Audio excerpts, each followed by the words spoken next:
सकाळी उठल्यानंतर सगळ्यात मोठं कोडं असतं ना ते म्हणजे भाजी काय बनवायची. मला काही सुधरत नव्हतं. चला म्हटलं आज उकडलेल्या बटाट्याची भाजी बनवूयात आणि रेसिपीसुद्धा तुमच्यासोबत शेअर करते. आता सगळेजण सारखीच बनवत असतील पण सगळ्यांची करण्याची पद्धत वेगळी असते.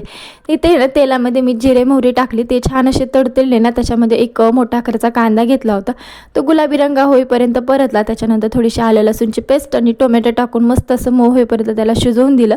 त्याच्यानंतर जे बेसिक मसाले असतात ना घरात तेच त्याच्यामध्ये ॲड केले. कांदा लसूण मसाला, घरगुती काळा मसाला, थोडंसं लाल तिखट, हळद, धना पावडर आणि पनीर मसाला मी थोडासा त्यात ॲड केला होता. तर हे छान असे मसाले तेल सुटेपर्यंत परतले.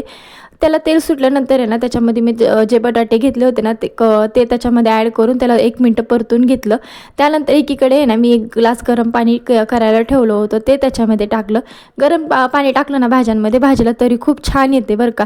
त्याच्यानंतर आहे ना थोडीशी कोथिंबीर टाकली. ती शिजत आल्यानंतर आहे ना 1-2 मिनटं मी म्हणजे गॅस बंद करण्याच्या पूर्वी आहे ना त्याला कसुरी मेथी टाकून मस्त असं शिजवून घेते. नंतर गॅस बंद करते. त्याच्यामुळे ना भाजी खरंच खूप चव लागते. अशी मस्त अशी सिंपल बटाट्याची भाजी आपली तयार झाली. तुम्ही सुद्धा एकदा नक्की ट्राय करा. बाय.